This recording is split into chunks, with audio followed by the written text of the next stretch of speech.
Mr. President. As of now, Mr. President, Antonio Trillanes and some NBI operatives are still at the library, Mr. President. May I move that the Sergeant at Arms remove these people from the vicinity of the Senate? Mr. President,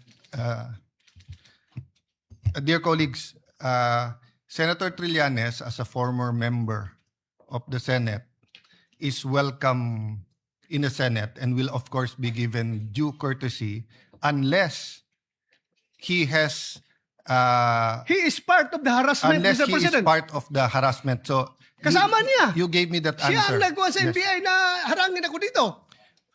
So Bakit natin hayaan siya nandito yes, siya? with that clarification, is there any objection that we ask we will ask the NBI to leave except for the person or people who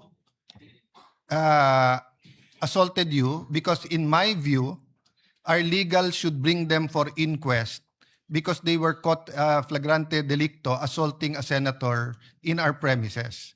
Yung nag-assault sa iyo hindi dapat pakawalan. Dapat dalhin sa for inquest, no?